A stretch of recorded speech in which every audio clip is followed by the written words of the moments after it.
नमस्कार दोस्तों, हम इस समय हिमाचल में हैं और हिमाचल के बद्दी में हैं।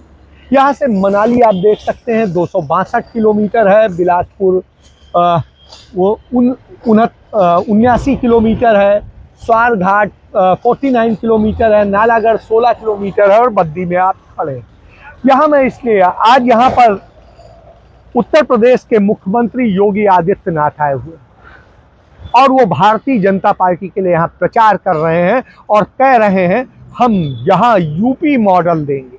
2023 के अंत तक जब अयोध्या में भगवान राम का भव्य मंदिर बनेगा तो दुनिया का सबसे बड़ा मंदिर होगा भाइयों बहनों, और ये भारत का राष्ट्र मंदिर भी होगा। हर भारतवासी गौरव की अनुभूति कर पाएगा कि अगर किसी कालखंड में विदेशी आक्रांताओं ने हमारे मानबिंदु और आस्था के केंद्रों को अपवित्र करने का प्रयास किया, तो जब हमारी आस्था को सम्मान देने वाली सरकार आई है तो हम उसे लेकर के रहेंगे, और अयोध्या में हमने लेकर के हम लोग रहे हैं। आज कार्य अयोध्या में देखने को मिल रहा है। आपने अयोध्या की दीपावली देखी होगी भी, क्या भव्य दीपोत्सव था। क्या कांग्रेस दीपोत्सव करा पाती? क्या कांग्रेस अयोध्या में राम मंदिर का निर्माण करा पाती? क्या कांग्रेस काशी में काशी विश्वनाथ धाम का निर्माण करा पाती? और क्या काशी बाबा केदारनाथ के धाम का पुनरुद्धार करा पाती? या फिर महाकाल का पुनरुद्धार का कार्य? यही तो है आस्था का सम्मान। 5 साल से यहाँ भारतीय जनता पार्टी की सरकार है और 8.5 साल से हिंदुस्तान के अंदर नरेंद्र मोदी की सरकार है, यानी डबल इंजन की सरकार है। तो ऐसी स्थिति के बाद में भी आप हालात देख सकते हैं कि किस तरह की स्थितियां हैं। आज आपको हिमाचल में ये प्रदूषण दिखाई देगा जो कभी नहीं होता। तो प्रदूषित हिमाचल हुआ है और स्थिति क्या हुई है, लगातार बिगड़ी है, रोडें टूटी हुई हैं। आप देख सकते हैं कि गुजर रहा है, देखिए आप रोड टूटी आपको दिखाई देगी। तो इस तरह की स्थितियां हैं और जब ये सारी चीजें हो तो वायदे आप यूपी बनाएंगे, यानी उसी की तरीके से। आप यहाँ भुखमरी नहीं थी, यहाँ पे यूपी बिहार के लोग आकर के काम करते हैं। बद्दी में प्रवासी जो है बहुत ज़्यादा मजदूरी का काम करता है। तो ये बात समझनी पड़ेगी कि बद्दी इसलिए उत्तर प्रदेश के सीएम आज यहाँ आए। कल देश के प्रधानमंत्री 2 जगह रैली करेंगे और उसके अलावा तमाम सारी इस तरीके से तमाम नेता आ रहे हैं। राजनाथ सिंह आज आए हैं और इसके अलावा जो जयराम ठाकुर हैं वो लगातार लगे हुए हैं। श्याम सिंह नेगी का जो जिनका निधन हुआ अभी, जो देश के पहले वोटर थे, उनके यहाँ वो गए और सिंपैथी जताने की कोशिश की। इसके बाद में जिस तरीके से लगातार प्रधानमंत्री की 2 सभाएं हैं और 2 सभाओं के लिए क्या किया जा रहा है कि पूरा एयर ट्रैफिक को रोक दिया जा रहा है। इसलिए प्रियंका गांधी का या किसी अन्य कांग्रेस पार्टी के नेता के हेलीकॉप्टर को परमिशन नहीं दी जा रही। इसलिए वो मुश्किल से एक रैली कर पाते हैं, क्योंकि पहाड़ी क्षेत्रों में वक्त भी ज़्यादा लगता है और सारी चीज़ें, और रात जल्दी हो जाती है। तो ऐसी स्थिति में आप ये समझिए कि जब हम आपसे बात कर रहे हैं तो बहुत कम समय हुआ है, लेकिन अंधेरा जैसा छाया हुआ है, क्योंकि बदरी भी है, वो भी है, मौसम है, दूसरी चीज़ें हैं। और इसके बाद में लगातार जिस तरीके से है, भारतीय जनता पार्टी यहाँ अपने प्रचार के लिए धार्मिक एजेंडे को लगातार कर रही है। वो यह दिखाने की कोशिश कर रही है कि कैसे हिमाचल में जो उन्होंने अपने विज्ञापन में दिखाया है, तो देखिए कि कैसे काशी विश्वनाथ को हम वो बनाए हैं, कैसे हम राम मंदिर, अयोध्या में अलौकिक श्री राम जन्मभूमि का मंदिर का निर्माण हो रहा है, उज्जैन में महाकालेश्वर मंदिर को मिला है महाकाल लोक, और श्री काशी विश्वनाथ धाम हुआ है भव्य पुनरुद्धार। तो इस तरह की चीजें जो दिखा करके और ये करके धार्मिक पुट दे करके किस तरीके से लोगों को वो किया जा रहा है, इसको समझने की जरूरत है। इसके अलावा रविशंकर प्रसाद आए हुए हैं। रविशंकर प्रसाद प्रेस कॉन्फ्रेंस कर करके माहौल बना रहे हैं और नड्डा और वो झूठ बोल रहे हैं। जिस तरीके से वो पहले बोले थे कि यूक्रेन का हमने युद्ध रुकवा दिया और जाने क्या करा दिया, तो यह स्थिति है। आते ही सारी बातें कर रहे हैं, सत्ता में आते ही क्या करेंगे क्या नहीं करेंगे इसका इनके पास जवाब नहीं है। चुनाव है, लेकिन हर 5 साल चुनाव आता है। इस चुनाव में कौन सी बड़ी बात है? ये चुनाव आपका भविष्य तय करने वाला चुनाव है। आप यहां इतनी जोर से नारा दे रहे हैं, जब जब ओपीएस का नाम उठता है आप नारा देते हैं, आप तालियां बजाते हैं। क्यों? क्यों? क्योंकि ये आपकी मांग है, ये आपकी मांग है जो ठुकराई जा रही है। अगर ये कांग्रेस के प्रदेशों में ये मांग पूरी हो सकती है, अगर पुरानी पेंशन आपको मिल सकती है कांग्रेस के प्रदेशों में, तो बाकी प्रदेशों में क्यों नहीं मिल रही है? इस सच्चाई को समझिए। बीजेपी भाजपा आपके प्रदेश में 5 साल से राज कर रही है। इनके नेता आते हैं, कहते हैं फिर से वोट दीजिए, डबल इंजन की सरकार चलेगी। कहते हैं कि नहीं कहते हैं? बताइए। तो कभी आपने सोचा है कि अभी कह रहे हैं डबल इंजन की सरकार, पिछले 5 सालों में कहां थी? पिछले 5 सालों में क्या नहीं थी डबल इंजन की सरकार? थी ना? क्या हुआ? तेल भरना भूल गए शायद, इंजन में तेल नहीं गया। लेकिन स्थिति यह है कि तमाम सारी चीजें गिना रहे हैं। जो इन्होंने घोषणा पत्र जारी किया उसको लागू करने के लिए पैसे नहीं। हिमाचल को 65.800 हजार करोड़ का कर्जदार बना दिया, जो हिमाचल कभी कर्जदार नहीं होता था। स्थिति यह कर दी है कि यहां पर पैसा है नहीं, कारोबार बुरी तरह प्रभावित है। चारों तरफ आप देख सकते हैं स्थितियां हैं कि जो ये बद्दी रोजगार देता था, यूपी बिहार से भी आए लोगों को रोजगार देता था और सबको देता था, आज यहां रोजगार के लिए लोग सड़कों पर आपको मिल जाते हैं और यहां मंडी में घूमते हैं कि सुबह हमें कोई अपने फैक्ट्री में मजदूरी के लिए ले जाए। तो यह दशा हो गई, कारोबार बंद हो गए या आधे से ज्यादा फैक्ट्रियां बंद हो गई। और इन स्थितियों में जो यहां बद्दी में पूरी तरह बहुत बड़ा कारोबार दबाव का है, वो कारोबार आज ठप पड़ा हुआ है। जो बनाने के जिन प्रोजेक्ट्स की बात कर रहे थे, वो प्रोजेक्ट्स कोई नहीं सिरे चढ़ सका। तो इस स्थिति में तो मेडिसिनल और दूसरी और सारी चीजें जो बननी थी, वो स्थिति है। इसके बाद में आप देखिए, नितिन गडकरी से लेकर के सब आए, इलेक्ट्रिक ट्रक ट्रैक्टर लाएंगे और जाने क्या करेंगे, ये सारी बातें कह रहे हैं।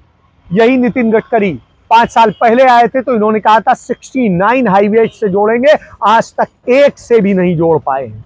तो यह स्थिति है सामने। इसके बाद जिस तरीके से वो बार बार कह रहे हैं, सारी चीजें बता रहे हैं, नालागढ़ जिसका जो अभी यहाँ से 49 किलोमीटर पे ही है, वहां पर स्थिति ये है कि पूरी तरीके से गए और वहां पर झूठ का बिल्कुल वो रहा।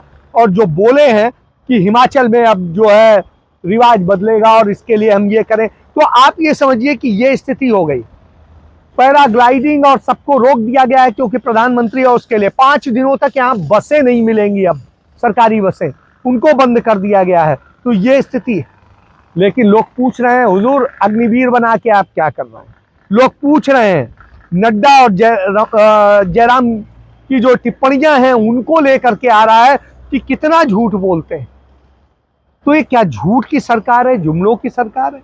वहीं जो भाजपा सरकार में रोजगार छीना है उसको लेकर के है, और जिस तरीके से यहां पर निजीकरण हुआ है वो निश्चित रूप से चर्चा का विषय है कि लगातार निजीकरण और दूसरी चीजें, ये चिंता का विषय है यहाँ के लोगों।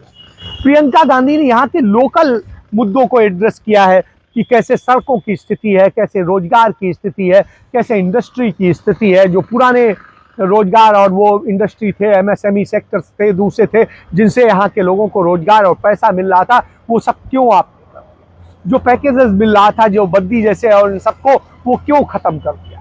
इन सारी बातों को लेकर के वो एड्रेस कर रही हैं और वो बात कर रही हैं कि कैसे हम रोजगार देंगे, बढ़ाएंगे। उन्होंने 5 लाख के रोजगार का वायदा किया तो भाजपा ने 8 लाख का कर दिया। उन्होंने 1 लाख नौकरी का किया तो उन्होंने नौकरी पे तो नहीं बोला, क्योंकि 68,000 पद हिमाचल प्रदेश सरकार में खाली पड़े। तो ऐसी स्थिति में वो बोले क्या? 5 साल से आपने कोई रोजगार नहीं दिया और अब आप कह रहे हैं कि पूरे हिमाचल में इस समय करीब 15 लाख बेरोजगार युवा रजिस्टर। और सरकार उसके बावजूद उन्हें बेरोजगार मानने को तैयार नहीं। स्थितियां इतनी खराब है, बागवान परेशान है, दूसरे परेशान है। इन सब के बाद आप कहते हैं डबल इंजन की सरकार, रिपीट कीजिए, रिवाज बदलिए। तो रिवाज बदल ले, लेकिन आपने क्या दिया है इस बात के लिए बदले कि आप झूठ बोल रहे हैं, जुमले दे रहे हैं, और जो वायदे कर रहे हैं किस बेस पे। और इसके बाद जो अभी समस्याएं 5 साल में खड़ी हुई, वो समस्याएं तो आपकी देन। ये सवाल आ रहे हैं और इन सवालों पर भारतीय जनता पार्टी के नेता बचते नजर आते हैं। इसलिए वो उन पर स्थानीय मुद्दों पर बात ही नहीं करते, चर्चा ही नहीं करते। प्रधानमंत्री और प्रियंका गांधी, यानी नरेंद्र मोदी और प्रियंका गांधी के बीच ये चुनाव हो गया है और दोनों कर रहे हैं। प्रियंका गांधी के पास संसाधन नहीं, प्रधानमंत्री सरकारी सुविधाओं से युक्त होकर के आते हैं और सरकारी प्रोटोकॉल में सारे चीजें कर रहे हैं, प्रचार कर रहे हैं। प्रधानमंत्री पिछले 3 महीने से यहां प्रचार की शुरुआत कर चुके हैं और 3 महीने से लगातार कभी एम्स, कभी कुछ। हालांकि उन सब में बहुत सारे उनके योगदान को लेकर के विवाद, बावजूद इसके स्थितियां ये, स्वास्थ्य सेवाएं यहाँ की चरमराई हुई हैं, दूसरी और चीजें बर्बादी है। इन सब स्थितियों के बीच में हिमाचल का चुनाव फंसा हुआ, और इस चुनाव में जो सबसे बड़ी समस्या है वो ये है कि जिन जिन मुद्दों को, बच्चों की शिक्षा का विषय है, शिक्षा बद से बदतर हुई है, निजीकरण बहुत ज्यादा हुआ है, तो उसके कारण लोग परेशान हैं। यहां पर परेशान है कि रोजगार वाली बात मैं आपको बता ही चुका हूं, महंगाई सार्वभौमिक है और उससे हर कोई जूझ रहा है, और हिमाचल की उतनी आमदनी नहीं है कि वो उसको भरपाई कर सके। तो इन्होंने, भाजपा ने वायदा किया कि अब वो 3 सिलेंडर साल में फ्री दिया करेंगे त्योहारों पे। तो 3 सिलेंडर से पूरा साल तो नहीं चल जाएगा, और सर्दी के दिनों में आग की ज्यादा जरूरत होती है तो सिलेंडर भी ज्यादा लगता है। तो ऐसी स्थिति में आप समझ सकते हैं कि क्या हालत। तो तमाम वादों और दावों के बीच में जब घिरी हो, उस स्थिति में चुनाव प्रचार की जो स्थिति है, उसको आप एक चीज समझ लीजिए, भारतीय जनता पार्टी एग्रेसिवली चुनाव प्रचार कर रही है। किसान, बागबान, छोटे व्यापारी सब मुसीबत में हैं। किसी से भी पूछ लीजिए पिछले 5 सालों में क्या आपने तरक्की की, क्या आपका बिजनेस बढ़ा, आपको रोजगार मिला। सब मना करते हैं, किसी की तरक्की नहीं हुई है। तो जब ये असलियत है और असलियत आपके सामने है, आप जी रहे हो इस असलियत को, तो आप इस असलियत को बदलते क्यों नहीं? बदलोगे?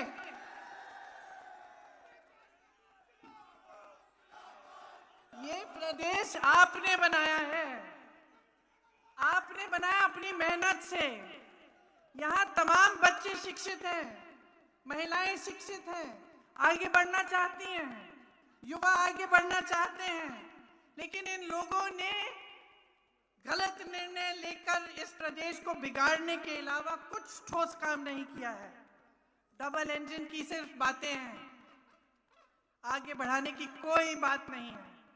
और 5 सालों में जो आपने सहा है, जो आपने देखा है, ये आप अच्छी तरह से जानते हैं।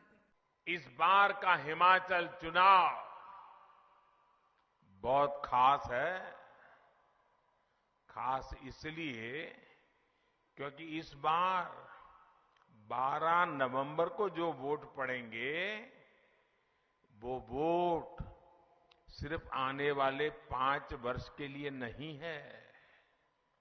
इस बार 12 नवंबर को पड़ने वाला एक एक वोट हिमाचल के अगले 25 साल की विकास यात्रा तय करेगा।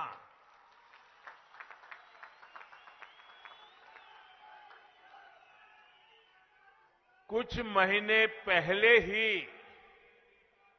हिमाचल की स्थापना के 75 वर्ष हुए हैं।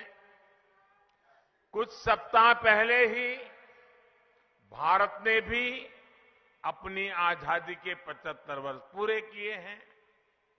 जब भारत अपनी आजादी के 100 साल मनाएगा, उसी के आसपास हिमाचल भी अपनी स्थापना के 100 साल पूरे करेगा। इसलिए अगले 25 साल का ये कालखंड बहुत ही अहम कालखंड है।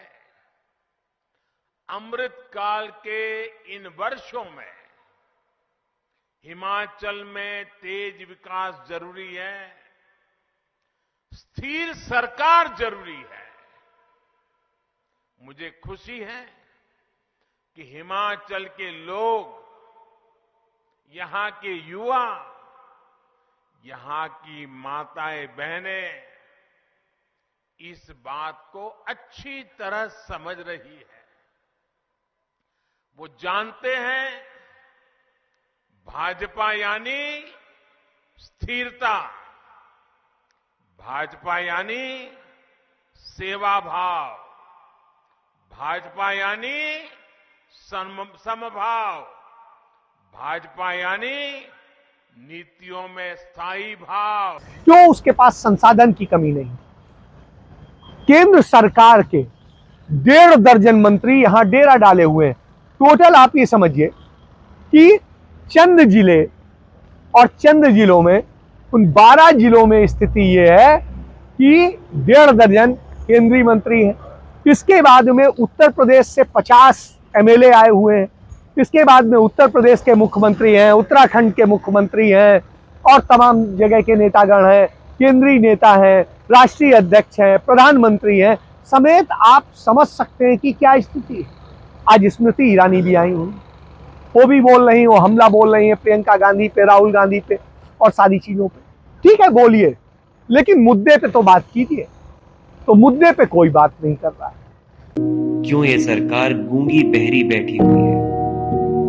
ये सरकार तो तब भी नहीं बोली थी जब पिछले 5 सालों में 1500 से अधिक दुष्कर्म के मामले हिमाचल में सामने आए थे।